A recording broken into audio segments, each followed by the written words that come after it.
So before we were rudely interrupted once again by wireless Telestream's program that doesn't want to work anymore, Gordon was talking about the teams that he liked in Division III from the first 6 weeks, what he had seen in women's basketball in the first 6 weeks. We wanted to learn more about what Gordon thought. We wanted to take a page out of what we did with Bob Quillman and Ryan Scott, do a little buy and sell. Who does Gordon truly like? What is his thoughts on the rest of the season and all of that jazz? We got a chance to continue our conversation with the man about that, buy and sell, and see what his takes were. Again, pre-recorded interview, and here's what he had to say about all of that. Let's do a little buy and sell, if you don't mind. It's something we've kind of done with Ryan and Bob a little bit, and thought I'd get your opinions on some. I'll try and dabble in some of my opinions on these. They're a little bit more difficult for me, but I'll do my best. But we'll get your opinion mainly on these, and they're in no particular order. Got them from a source who certainly knows Division III basketball pretty darn well themselves. The only reason I don't reveal the source is so that no one thinks there's some biased angle or some craziness. Who knows? And they're surprised for Gordon. Gordon doesn't know these are coming, so that makes it more fun. He can't dive into his excuses. The first one is Goucher, and the second one is McDaniel. I'll start to get. I promise you two things, sir. Goucher and McDaniel are not on the list. Right. Okay. All right. So we'll start with the first one. Manhattanville off to a 9-0 start. Best start in program history. Certainly playing well. Are you going to buy that they're going to be able to keep this going the rest of the season, or sell that, hey, nice start, but this is going to fizzle? Yeah, I'm a sell on them. I watched them in person. Sarah Kutu is their point guard. Mm-hmm. They've got a forward, I think Kayla McGuire, who are good, but they are partially a byproduct of the schedule they played. At one point they had played 6 games, and the 6 teams they beat had a combined total of 6 wins. Yeah. And 3 of those teams had 0 wins, and some of those teams are among the weakest programs in the country. I will know, Manhattanville will know whether they're for real. It'll really come down for 2 games for them when they play DeSales, because I do think DeSales is for real. If Manhattanville is real, they will. They should split. Manhattanville is a tough place to play. That's always been the case. But I don't think that I don't think they really have a national profile to start their start. Okay. You kind of hinted at it. We'll go to DeSales next. 8-2. They lost to Sage, but they have absolutely destroyed other teams, including the other night against Muhlenberg. Yeah, I'm a buy on DeSales. I think they probably get into the top 5 or top 25 here at some point. They have a real interesting game coming up against. I'll presume they will against Trinity of Connecticut, assuming both of those teams win when they're in Lehman's tournament. And DeSales played Scranton very, very closely. Scranton. In the top 10, and obviously a well-respected program. I wasn't stunned to see DeSales lose to Sage. It's a well-coached team with Allison Coleman that's always played good teams, even in the tournament, very tough. But the way DeSales has kind of blitzed Moravian, and last night they beat Muhlenberg by 41 points. Kings, who's probably got a shot to make the conference tournament, they beat them by 41 points. They beat Florham by 21 points. I think once they get through that, once they get through those 2 games, they'll play Platteville, and then they'll play likely Trinity again, unless Trinity loses to Lehman. They will, once they get into conference play, I don't see a whole lot of losses on that schedule. I think they could be the best team in the Atlantic region.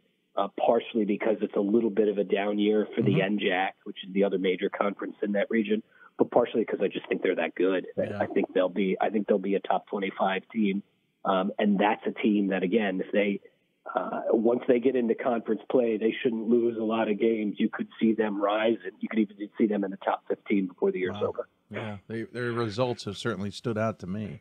I'm willing to buy into them too, especially with that result against Muhlenberg. Which gets me to my next one. I'll go in commonalities here, which is unintentional.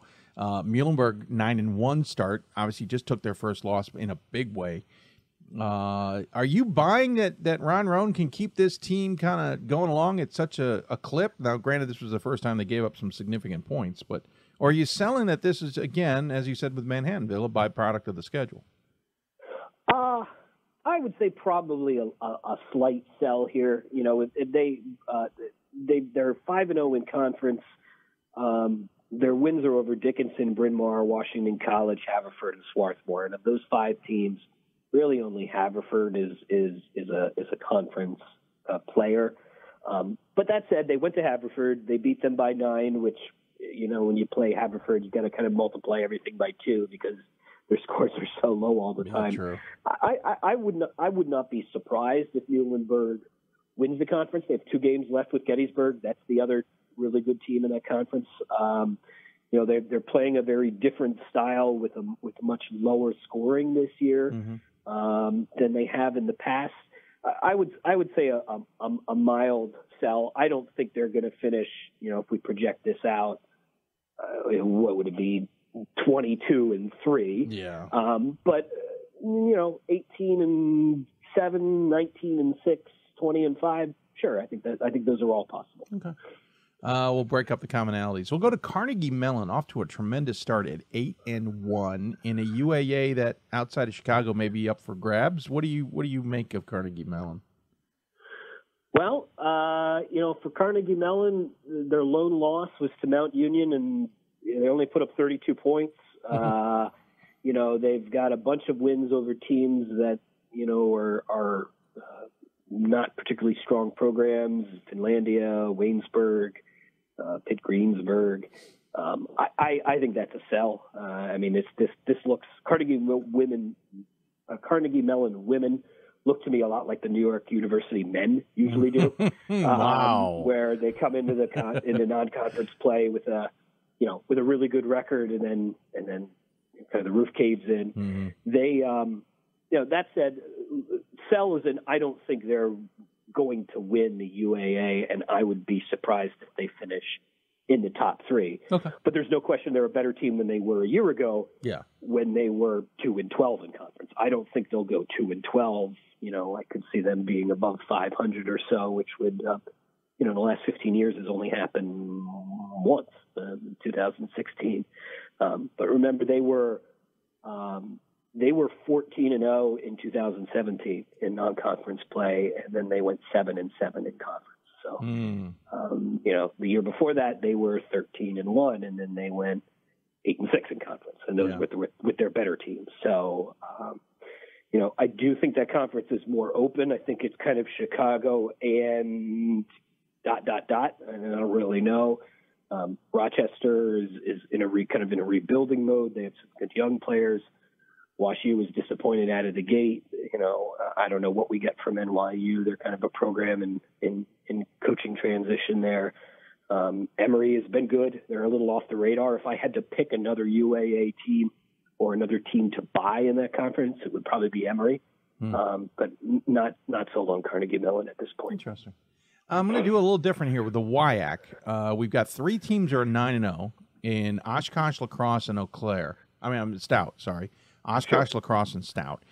We kind of know Oshkosh is pretty good. So my question is, are you willing to buy into La Crosse or Stout, either of them, both of them, or are you selling both, et cetera? Yeah, so Stout I'm not a believer in.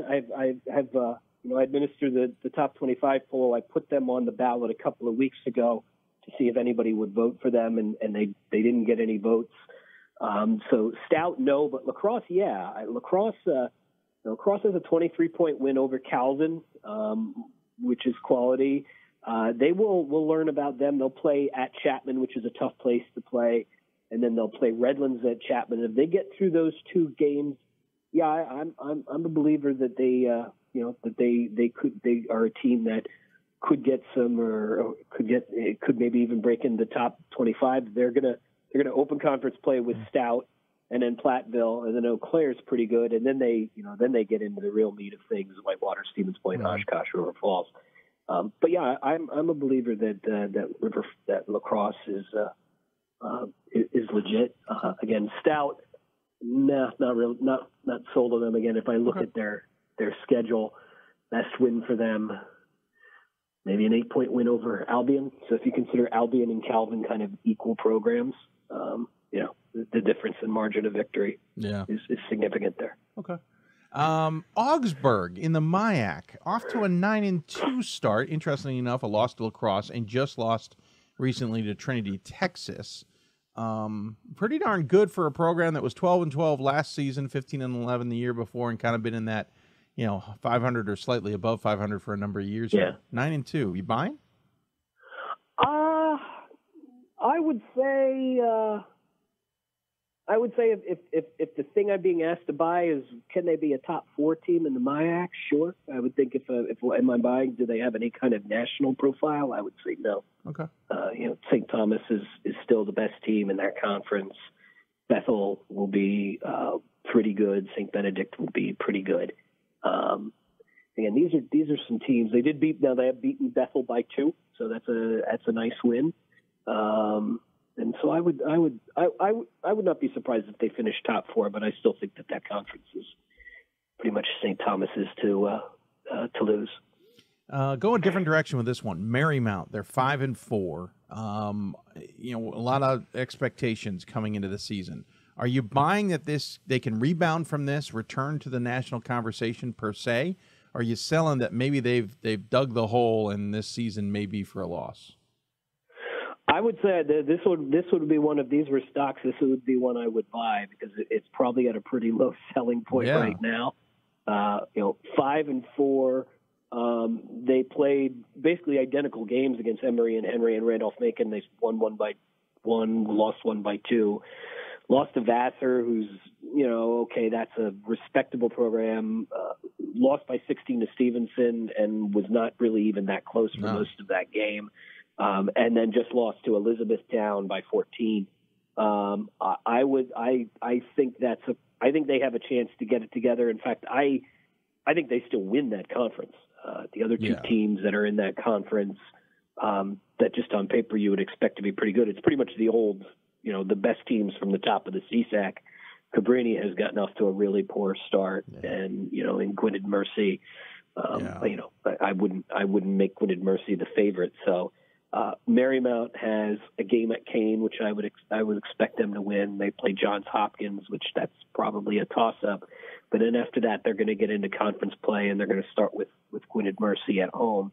And I don't see Marymount losing a lot of games to Immaculata, Marywood, Wesley. I think they're going to they're 8-4 now. I think they probably still, even with the slow start, they still probably finish somewhere around 18-7. It could even be higher than that. Sure, makes sense. Eastern Connecticut 6-2. They beat Amherst. You buying that this is maybe for real? Yeah, I like the Little East teams. I like Mass Dartmouth a lot. I think I'm almost all of their top 25 votes. But I like Eastern Connecticut. I like I like the way they're the one forward there has played.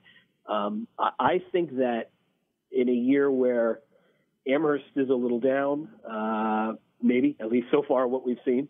Bowdoin, I don't really still know what to make of them. They look very deep, but I find it hard to believe that you don't lose something when you lose the player of the year. I haven't watched Tufts yet, but I don't know how they're scoring without Melissa Baptista there. They run a very good offense, but at some point you need individual stars to kind of be able to step up, and maybe they have one. I just don't know it. But I think it's possible that the team that comes out of the Northeast region this year, I would expect at this point it'll be Bowdoin or Amherst, but it's not beyond the realm of comprehension that it could be one of the Little East teams or even St. Joseph's and Maine. And in prior years, you just look at the conference records, and last year the NESCAC beat everybody they played in the NCAA tournament, including teams like Thomas More and Wartburg by laughable margins. Yeah. So, I think the gap between those top tier NESCAC teams and the Little East and the St. Joe's of Maine, I think that gap is much, much smaller this year. And I think in Eastern Connecticut or St. Joe's could beat an Amherst or a Bowdoin in the first or second or third or fourth round or whenever they play. Interesting. I got to do this one. They're off to a 6-1 start. They lost to Eastern Connecticut, Amherst. I'm worried. I think maybe this is a sell, Gordon. I don't know. It feels like the wheels are coming off the train here. This is a loss for GP Gromacki. I don't know. You worried? No, I still have them. I still would have them as a buy. I think they're better than the 7th best team in the country. I at this point on my own ballot, I have them. Sure, I have them. Okay, I have them 6, so I have them higher than Scranton. We're good. Tufts lower. I have Hope lower. The teams I have in front of them are Thomas More, Bowdoin, St. Thomas, Chicago, and George Fox in that order. And given some very close results frequently for George Fox, I would probably even flip that one. I think Amherst is still one of the best teams in the country. I think they're gonna, they're gonna be able to work out some of their kinks before they get into East Region or into conference play. They've got basically an all-American backcourt in Eck and Hannah Fox. They've got both Gromacki's recruiting ability and Amherst as a college to sell. I think they'll be very, very good. Wouldn't have had them as the favorite over Bowdoin based on what I've seen in that conference so far, but I still think they're one of the best 5 to 6 teams in the country. Obviously, just had to have a little fun with that one, considering how off the wall that loss was and unexpected for so many. But I feel bad for Westfield State and Stevens Point because Amherst has some time to mull things over from the start of the season before they rear up their heads at the Classic in Vegas. Those games may not be as close as we hoped when we put that together. Yeah, we had hoped that might be some good competition. Amherst might say otherwise. But, hey, I appreciate you taking the time. That was fun. I hope we can do it a few more times this season as well, get your take on things. I didn't dive into my buys and sells as much because I just enjoy listening to your take. As always, we give you the final word. Any final thoughts as we head into the break here for Division III fans who may be tuning in? Well, thanks for listening. I hope you're able to get whatever it is you're in line or in the car waiting for as you listen to the podcast. Enjoy the weekend with your family. If you're a parent of a Division III athlete, enjoy the time with your said athlete at home. And pretty soon after you put the jingle bells away, we'll be off and running with the bulk of the season. Yeah, very much so. It'll be here before we realize it. Thanks for the time. Happy holidays, and take care of yourself. We'll talk to you soon. All right. Take care, Dave. Gordon Mann joining us on the Hoopsville Hotline. And thank you to Gordon Mann for participating with us, having a little fun with the buy and sell. We'll get him a few more times the rest of the season, as he always has good takes. Usually we have to pre-tape, unfortunately, just with his schedule. But fun to chat with him nonetheless. Also appreciate all of you dealing with our Wirecast issues. If you're watching on demand, I appreciate you working your way through the videos. If you listen to the podcast, you're probably scratching your head going, sounds good to me. Yeah, that's because we edit that after the fact. If you got questions for us, tweet us at D3Hoopsville or hashtag Hoopsville. Email us hoopsville@d3hoops.com. Because we're running behind, thanks to all the editing or software problems, we are going to transition right into our next segment without a break.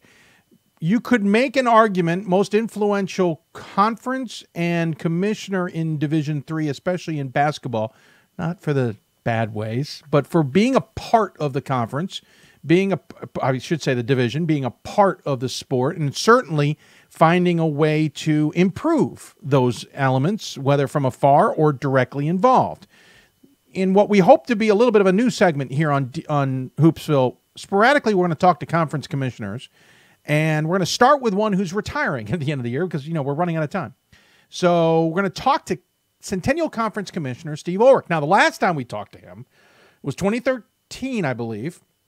He was chair of the committee of the men's basketball committee. And by all admissions, including mine, it may not have been the best interview I've ever conducted in my life.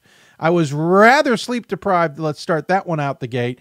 And Steve and I, we were doing our best, but we weren't doing very well. Long story short, Steve and I are still friends. He's not that far away, and we still enjoy chatting. And he joins us on the Skype hotline here for Hoopsville. Sir, thanks for taking the time. Dave, thank you very much. You're absolutely right. We were able to work our way past that. You're right. It wasn't one of our stellar moments, but we've been able to move past that, move forward, and thanks for having me. I should point out we now have you on camera. If we had you on camera last time, we might have had an easier time of it, just because you and I would have at least been able to see each other. Not that he can see each other. A little behind-the-scenes secret, folks. He's seeing a black screen right now, but we're going to work on that for the off-season or during the break as well. First and foremost, congratulations on your retirement. You have been the only commissioner, if my memory is correct, of the Centennial Conference. And, of course, the Centennial Conference is about the only conference on the East Coast, besides maybe the NESCAC, that hasn't had any changes to it. That is correct. I was hired, I started in January 1993. It was the first full-time executive director, and I'll be wrapping up year number 26 no later than June 30th. Pretty impressive. And by the way, I'm wrong on the NESCAC. They added Hamilton. So they've even had some changes. So Centennial Conference is about the only time when I'm working on conference changes that I sit there going, well, it's not the Centennial. No, someone will ask me why. I said, because trust me, there's nobody going in, there's nobody going out, despite the fact that you know full well I think there should be. But that's another topic for another day. But why has there been so much stability with this conference? Football aside, I know that one's a different beast because football is a different beast. But as a conference as a whole, why has there been so much stability with this group? Dave, it's really such a quality group of institutions. We run the gamut from Johns Hopkins, a world-class research university. We have Swarthmore, Haverford, Bryn Mawr in the Philly area. The Central Pennsylvania trio of Dickinson, Franklin, and Marshall, Gettysburg. You sprinkle in a Muhlenberger, Sinus, West McDaniel, and Washington College. And it's a geographically compact group that shares a lot of similar ideals. And I think that's really the important part when you look at a conference is you have to share something more than just what's the best way for us to get our AQ and what's the best way to get as many at-large bids as possible. If that's your only goal, I found that we find our athletic directors and our presidents are constantly squabbling over the best way. Our group has pretty much come to grips with the fact that we want to find the best best AQ candidate we possibly can, whatever our format's going to be, and the rest will take care of itself. And because of that, and because of the camaraderie with the presidents and the athletic directors, we've been able to stay very, very unified. And it's something that, as I close the books on my professional career, I'm going to be very proud of. You talk a little bit, I think you meant best at large too, by the way, just for the record. I don't think that was a good Freudian slip. You talk about trying to be the best conference possible and position yourselves in the best possible light. It doesn't come without challenges. Presidents change, ADs change, you get egos in the way, let's be honest. How hard is it also to balance what's good for one, may not be good for another, but is really good in the grand scheme of things? I think what we find is when you work with institutions, and I'm going to start with the coach and athletic directors in particular, you have to understand in a conference office that everyone is going to be fighting for what's in their best interest. And as long as you're in the commissioner chair and you're okay with that and understand that they're going to fight for their own school, that's okay. You're able to figure out what's best for Sinus and how we can make that work with what's best for Muhlenberg and what's Franklin and Marshall looking for, and then try to establish that common ground. How can we all work toward the common goal? I think all 43 Division III commissioners will tell you our job is really like herding cats. We use that phrase all the time because it's difficult to get everybody pulling in the same direction. Mm-hmm. And we've been fortunate over the years to have some very, very good athletic administrators. We certainly have a great group at the current time. Presidents change, but they've been very willing to listen to their athletic director, the person they put in charge of athletics. And that's allowed us to do some new and different things and head in the right direction. I think we've been very fortunate in that respect. I was surprised the information you sent me and information I've known over the years that you guys are the first with a conference website, the first with a SAC conference group, which really jumped out at me. You can have fun with the first Twitter account and some other things, but the fact that the website to promote the conference, the first with a SAC group from a conference point of view, I know the SAC has evolved over the years, but I was really surprised that, and it's no disrespect to Centennial, but I'm surprised other conferences hadn't thought of that first. That's a great point, Dave. When I got started, we still had a combined Division II, Division III commissioner meeting, and there may have been 10 to 12 in the room, maybe only 4 or 5 full-time Division III commissioners. So it wasn't so much for a lack of perhaps wanting to do it. It was for a lack of having someone in place to be able to move athletic administrators and presidents forward to say this would be a wonderful idea. I've joked over the years. My background is in sports information. I was the SID at McDaniel, then Western Maryland, assistant at Cornell, director at Yale. And I think for me, I've always been a recovering SID in some respects. Aren't we all? So, and honestly, you're always a recovering SID, to be honest with you. But so to get started, I remember when a friend of mine here at Franklin Marshall, our host institution, started learning about HTML, and I wanted to learn as well. We were able to put together the bare idea of what a website would be. And I remember when we grew that into the forerunners of D3football.com and D3hoops.com. Yeah. With fiddling around and just trying to make sure we could make sure that those who are interested in Division III were able to get that type of information. It grew into, wow, look, Division I is starting to play around with this idea of bringing student athletes in and ask their opinion. This is a great idea. Why hasn't it been done? So we took it to our ADs, and they thought it was a wonderful idea. And we're very proud of the fact that we've been able to do that for over 20 years. And it's important to hear what your students have to say. Oftentimes, I think we lean on, well, this is what our coaches are saying. And I think sometimes you need to step away and just ask the students, what's important to you? Your coach isn't listening right now. Your AD isn't listening right now.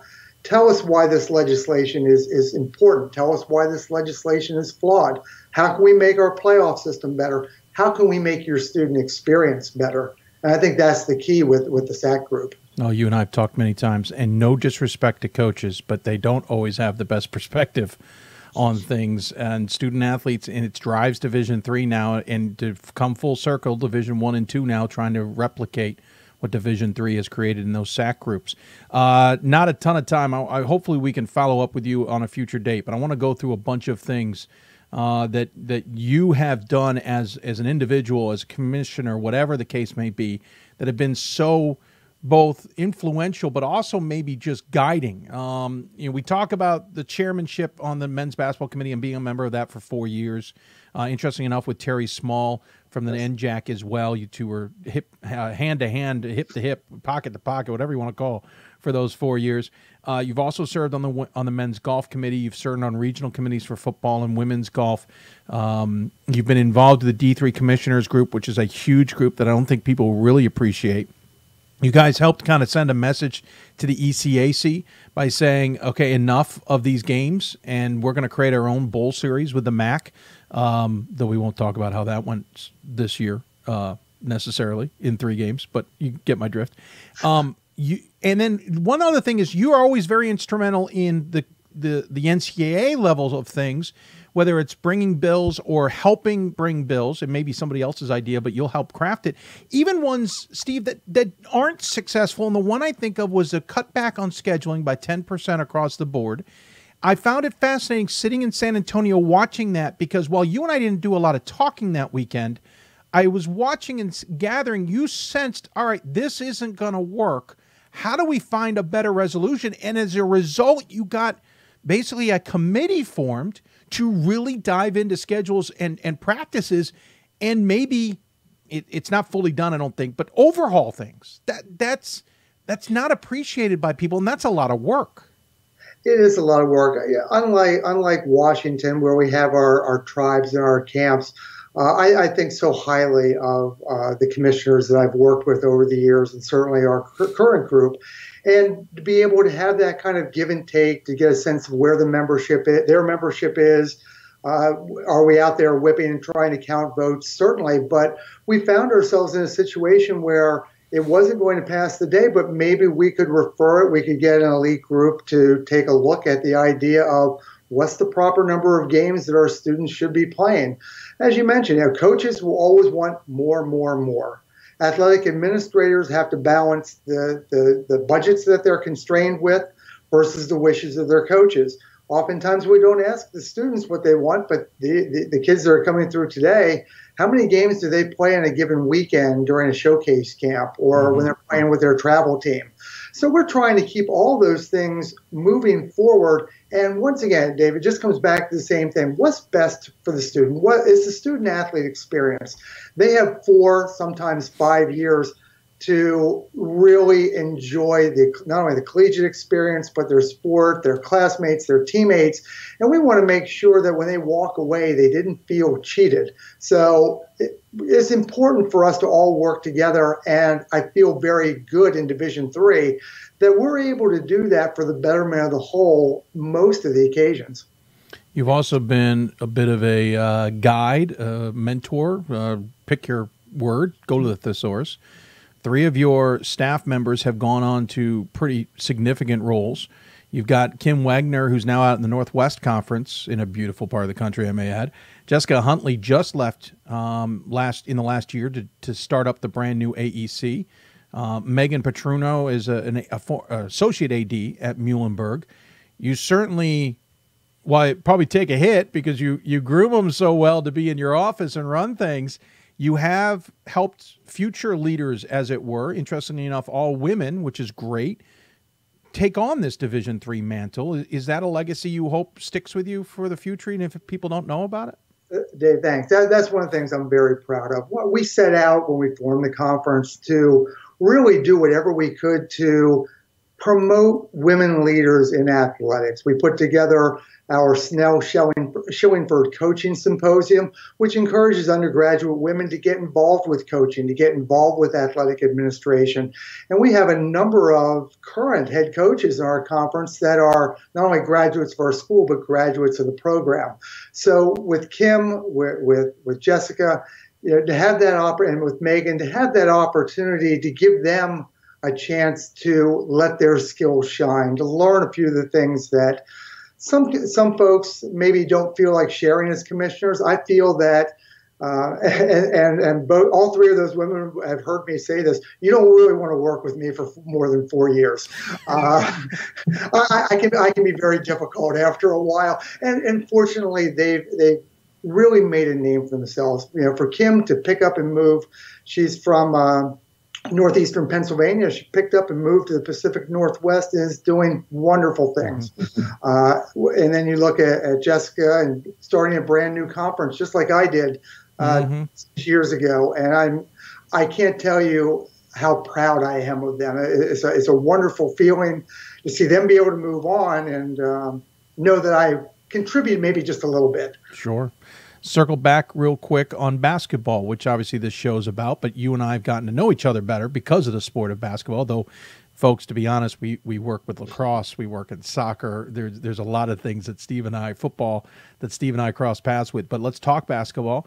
You've had your influences as a committee member. You've had your influences behind the scenes with looking at schedules and stuff.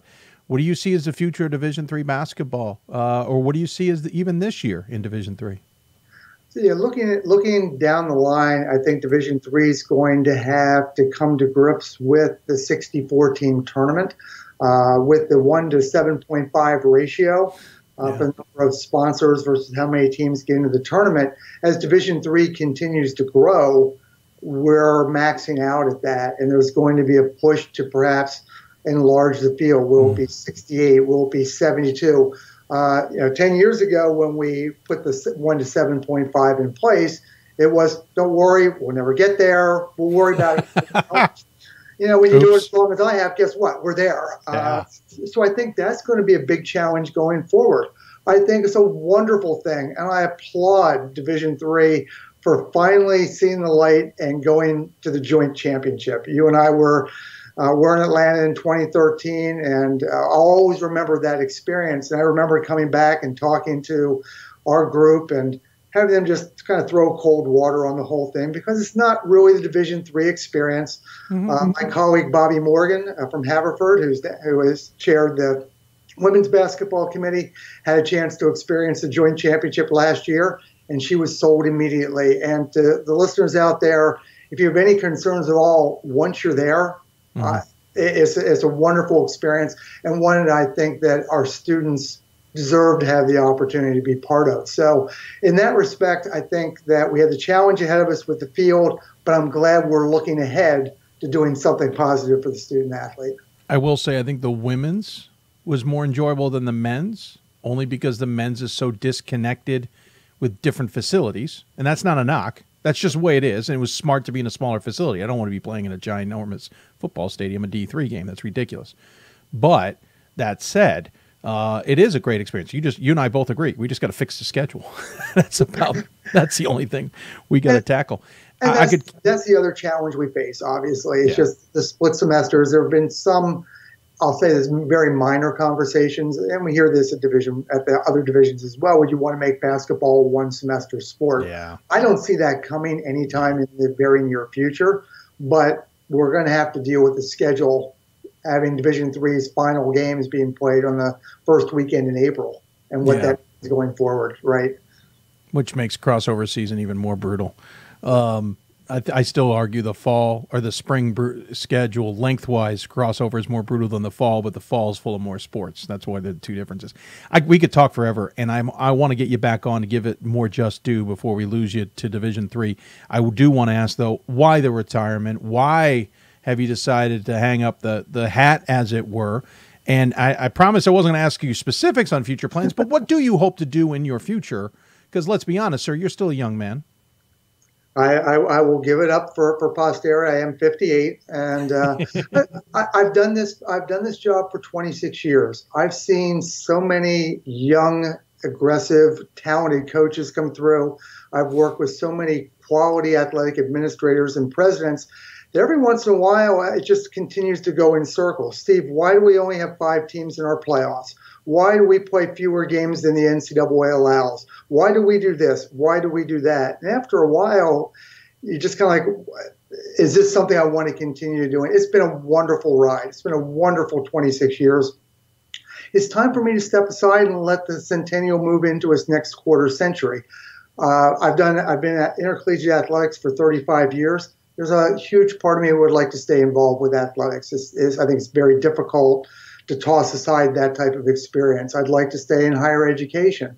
So there are some opportunities. I've talked to my wife, and she moved from Cornell to Yale with me. She moved from Yale down to Lancaster with me. She's kind of in as well. The next move is hers. Doesn't necessarily mean we're going anywhere, but I want to be cognizant of that as well. Well played, sir. Well thought out. I have a sinking suspicion that may be. No, it's not going to be in my future. Let's give that one up. Yeah, I'm already controlled is what I'm trying to say. Before we let you go, we always give the guests the final word, sir. I hope to have you back on. Maybe we'll get you on the marathon show, just kind of tap into things we didn't talk about. But final word, guest, is yours. Anything you want to share with those who may be tuning in? Yeah, let me touch close to home. It was 98, I think it was maybe 97, Division III basketball online. I've heard of that. Still around with that in football. And I remember when Pat Coleman reached out to me and said, can we work out a deal, an arrangement? And at that time, my son was 1 year old, 2 years old, and we knew another one was coming on the way. And I was happy to pass it along. I look at what, Dave, you've done, what Pat has done, and I know full well I could not have ever reached the heights that you guys have taken this. And the work that you guys do for Division III, you hear coaches say thank you for all you do, but everyone needs to understand that the time, the effort, the time away from home, the effort that you guys put in is truly on behalf of all of Division III and the student athletes. And I salute you all. Thank you for all you do.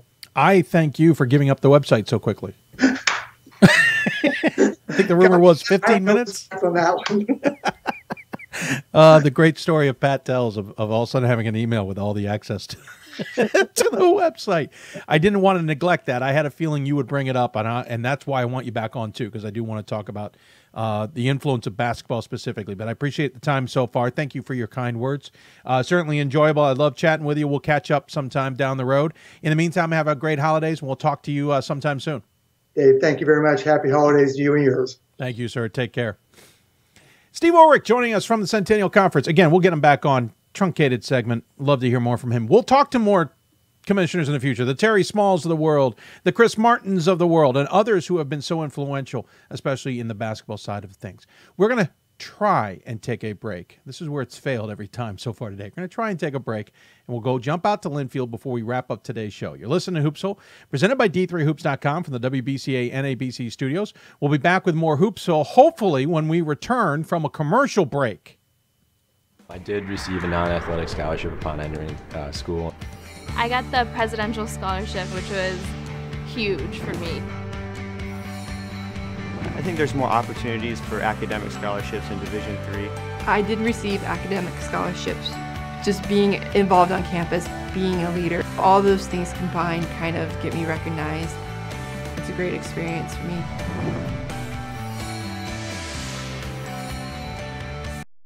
My name is Marcus Walker.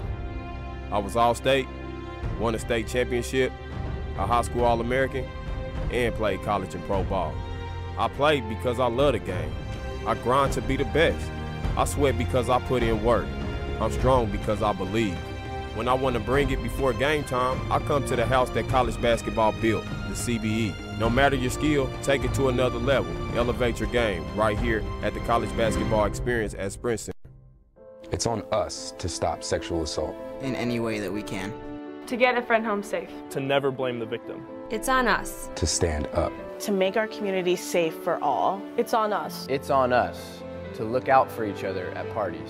It's on us. To be more than just a bystander. To step up and say something. It's on us, all of us. To stop sexual assault. Learn how and take the pledge at itsonus.org.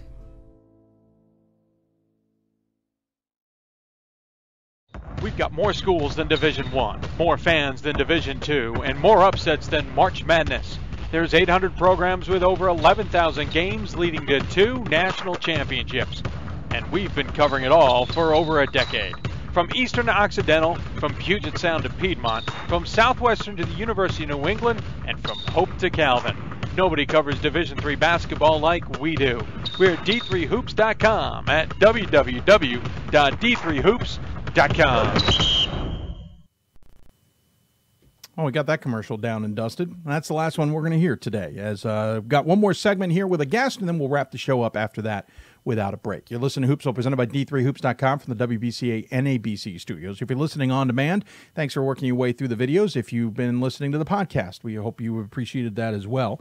We'll have a programming note as to specifically what we have scheduled for when we get back in January coming up. All right, so we don't normally preview the D3Hoops.com Classic, and I've always had a hard and steady rule. I try not to talk to guests who are part of the D3Hoops.com Classic because we're going to talk to them there, and we don't want to duplicate things necessarily. It's just one of those things. Obviously, GP Gromacki and Amherst will be on again, though we didn't talk. We have talked to them way back in the preseason. But that's kind of the mentality. We don't want to duplicate. We want to give as much light as we can to a bunch of schools. Well, I was watching a game the other night that changed my mind. Yeah, if you didn't notice, a heck of a game between, let's see, it was number 1 team, Nebraska Wesleyan. And who were they playing? Oh, yeah, the Wildcats of Linfield. Listen, folks, we're not that far removed from when Linfield wasn't much of a program to talk about. They couldn't seem to get over the hump, as it were. And that's not a knock on them. It just was a situation that they were presented. But they are a force now in the Northwest Conference. They took Nebraska Wesleyan, who's obviously not in the conference, to the limit. It didn't go their way, though it certainly almost did, and they certainly played well. So we wanted to get a preview of them before the D3Hoops.com Classic, where they have a couple games lined up there that are going to be worth tuning into, including Ohio Northern and Ramapo. So joining us on the Hoopsville hotline, it is the head coach of Linfield. It is Shannon Rosenberg. Coach, thanks for taking the time out of what I know is a busy day. Yeah, thanks, Dave. Great being here with you, and I certainly appreciate all you do for D3 Hoops. Well, thank you. I appreciate that. Let's talk about this. This program was 4-21 a couple years ago. It was a 4-5 win team for 4 or 5 years. And we started to see a little bit of light in 16-17 when it was 15-11. Last year, 16-9. Now you're out to a 6-2 start. And while the scoreboard says it was 90-79 in Nebraska Wesleyan, we all know who watched it. That game was tight until the end. You guys have changed the direction of those Wildcats program. You know, it's been quite an odyssey. Building our program and culture and walking into something that had to be revamped from the ground up. And a lot of coaches around the country, of course, go through this. And I've just been very, very blessed and fortunate to have some tremendous young men who stayed the course and been faithful in what we're doing and believed in what we're doing. And some talented individuals and who've really dedicated themselves through the last 3 or 4 years to bring us to where we are now. When you look at how hard this has been, and I'm trying to remember, you've been there? Is this your 3rd season or 4th? No, this is my 6th. Oh, it's your 6th. Okay, I lost track. Totally lost track. You did have those tough spells, and I remember seeing this program at the D3Hoops.com Classic in the past, and I remember seeing signs. Okay, they've got pieces. They just haven't found a way yet to kind of get over the bridge. What was that moment that tipped the scales, as it were? What was that moment that you realized, okay, now we're kind of have our feet under us now, we're figuring it out, we can now move forward? I think 3 years ago, it started about 4 years ago, but, I got the job late. I inherited a very limited group, physically, and we needed to revamp and played young for a few years, but we had a few men over the last few years that have graduated and who were tremendous pioneers for our program that were really kind of culture establishers. And I think really 3 years ago we made the playoffs and had a nice run and took Whitman to the wire and started to really do some things that made us legitimize our program. That started the ascension and obviously age recruiting and the development of our young players, et cetera. And, so we feel like we're a legitimate contender this year, and I'm really proud of our team. Yeah, absolutely. There's plenty of people who said, and I had a feeling this would be said, but there were a lot of people going, hey, the team that's going to finish 3rd, who's going to kind of ruin some days, is going to be Linfield. Granted, there's other programs in the Northwest Conference now as that conference gets deeper that could be in this conversation, but a game like the Nebraska Wesleyan game has got to be, even though it's a loss, has got to be something you can easily build with and say, hey, if you can go toe-to-toe with the number 1 team, then we can go toe-to-toe with the number 4 team, and we can go toe-to-toe with the number 9 team in our conference. Sure. And the Northwest Conference is absolutely, filled with tremendous coaches and great teams. It's highly competitive. And of course, that certainly the national tournament runs with some of the teams and the records, et cetera, have reflected that. But I've got great admiration for other programs in our conference and what they've done. And we're trying to, raise all ships here and, be in the conversation and come championship time of year. But, yeah, the Nebraska Wesleyan game was first of all, it was a fantastic basketball game. What a first-class team and coaching staff. And I really I had so many people just remark just an outstanding game. It was a very clean game. It was well played.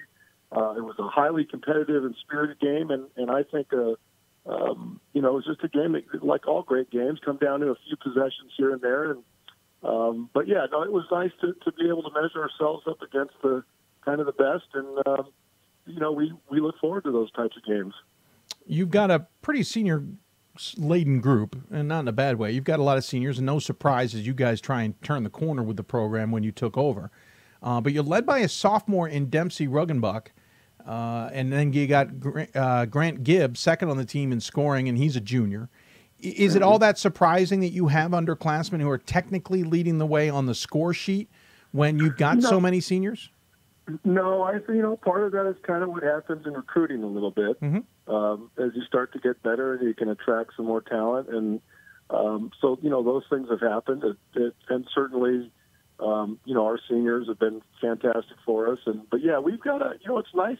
I think any coach really would like to have their talent spread throughout the classes. And certainly Dempsey has been a force of fortune for us. And terrific player, and as it, was demonstrated last year as our leading scorer as a freshman, in the conference in region freshman of the year. So, no, we feel like we've got a talented young group that's going to bode well for years ahead.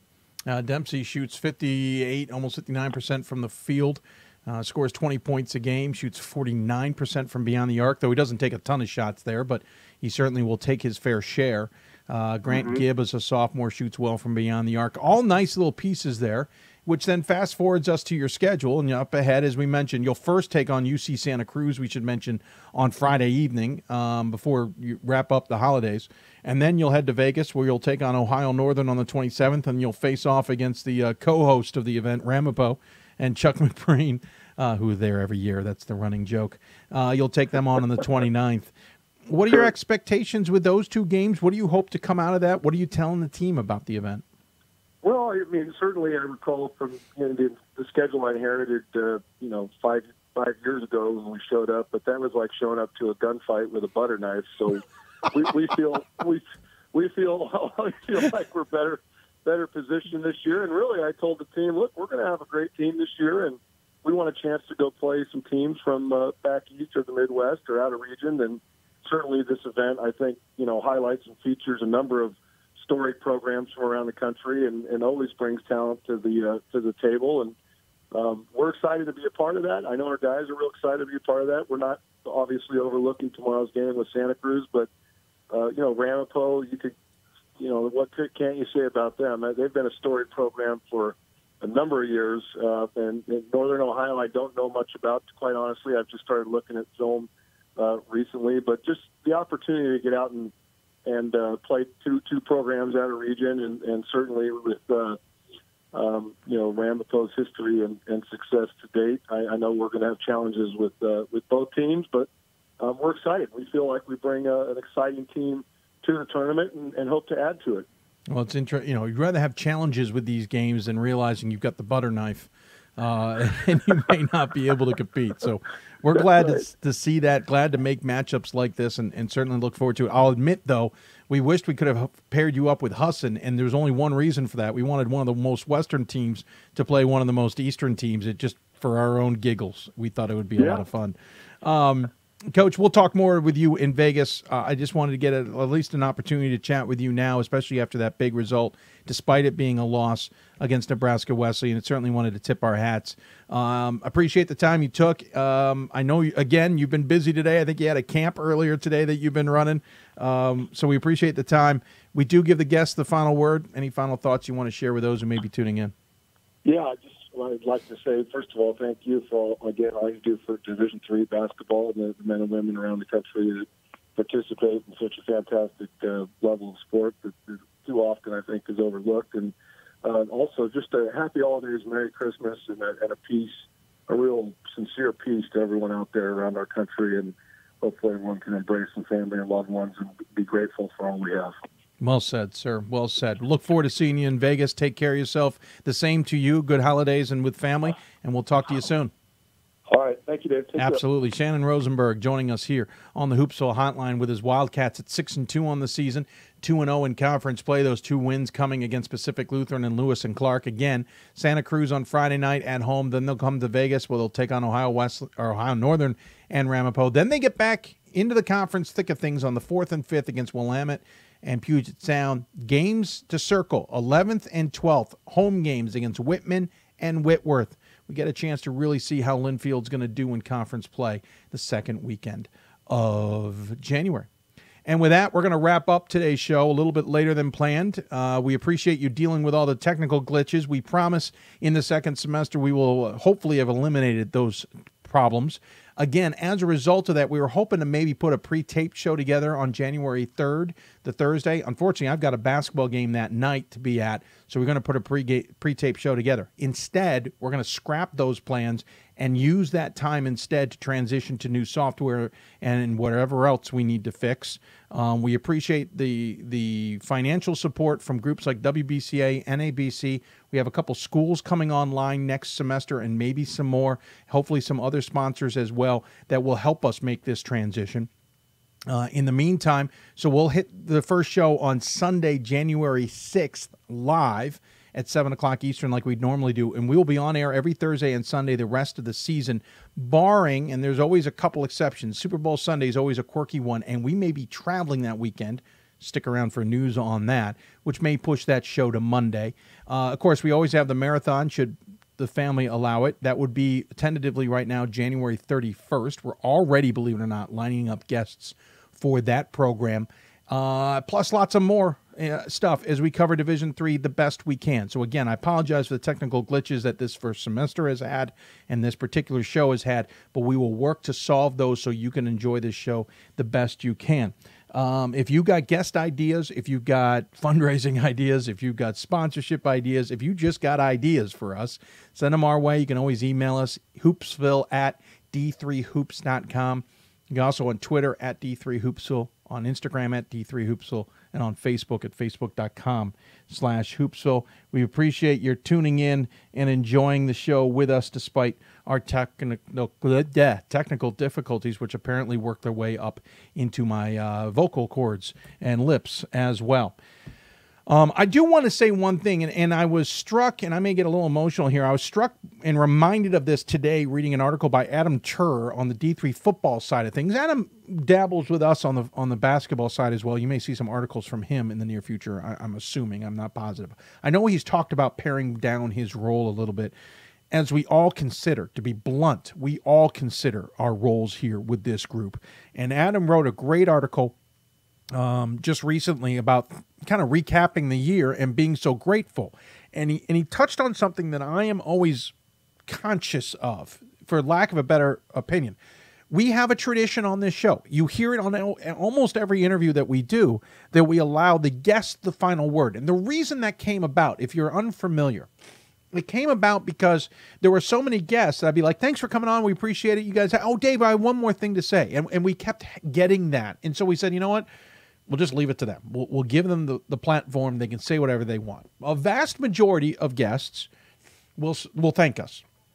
Some will take time to do something else or say something else. Ron Roan's words to Becky Martin at McDaniel, the coach who's on interim leave right now as she battles cancer, were very poignant and well used, to say the least, and we welcome it. But when there's gratitude, I'm always caught in the middle. And I sit there going, okay, the point of the segment wasn't to give us a pat on the back.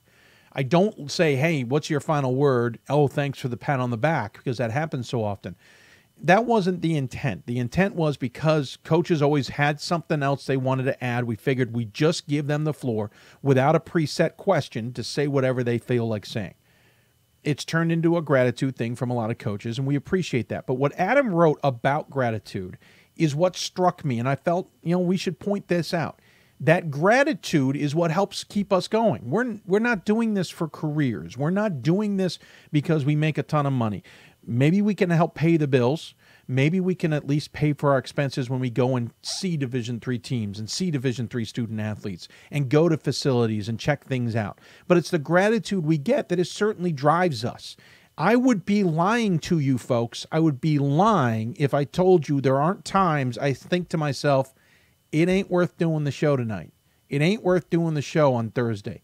It ain't worth doing the show this season. I'd be lying to you. It has happened numerous times. There are health reasons. There are other things that are going on that are a challenge, and you sit there going, do I really want to spend the time to email SIDs and coaches to get them on the show? Do I really want to spend the time to pre-record interviews? Do I really want to spend the time to put graphics together and promote the show? And then do I really want to sit in my chair for 2 to 3 hours twice a week and do the show? And the real answer is yes, I do. But there are times where that is difficult. It's the gratitude that drives you, because there are people who are thankful for the work. And for that, I'm thankful to them. I am always thankful that coaches and student athletes will come on this show. I am always thankful that sports information directors who are willing to take the time to help us get those individuals on the show and help us promote those schools and programs. I'm thankful to the D3 Hoop staff, Ryan Scott, Gordon Mann, Pat Coleman, who I can bounce ideas off of, who give me ideas, who agree to come on the show, or the Frank Rossies of the world, or other guys out there who help benefit us behind the scenes.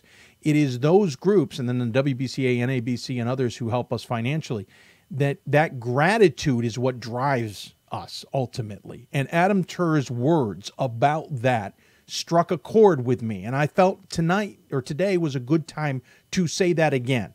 Yes, we end up saying, do you have anything else to say, Coach? The floor is yours. And that coach tends to then thank us.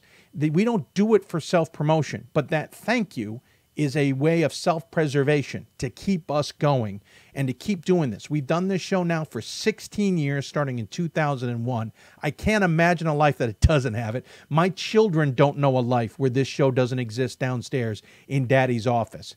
And my wife doesn't know a world that doesn't exist without this show. It is a lot on them. It's a lot on me, but I love it because of the student athletes, and I love it because of the fans. So please understand why we do that, and please go to d3football.com. Check out Adam Turr's article. It is so well put. He talks about thinking about going away and not doing this anymore and how the gratitude brings him back. That's what struck a chord. And with that, I wish you a Merry Christmas, Happy Holidays, whatever you celebrate, Happy New Year. Again, we'll be back on Sunday, January 6th. We will work to fix this show to do it better for you, better for the student athletes, better for the programs, better for the coaches, better for the administrators. We enjoy doing this show, and we will try and make it less of a headache. If you've got ideas, send them our way. And with that, happy holidays. Join us in Vegas, whether it's online or in person. We got some great games lined up, and looking forward to being with Pat Coleman, who, by the way, is celebrating his birthday today. Make sure you go wish the head of D3Sports.com a happy birthday. Join us, Ira Thor, and others as we bring you the games. We look forward to it. We hope you do as well. You've been listening to Hoopsville, presented by D3Hoops.com from the WBCA and NABC studios, the Women's Basketball Coaches Association and National Association of Basketball Coaches. Impactful assistance from them every single year. We hope you have a wonderful holidays. It is a safe holidays, and one we hope you can spend with family, whatever you consider family to be. We'll see you in the new year with more Division III basketball. Thanks for tuning in, everybody. Take care. We'll talk to you soon.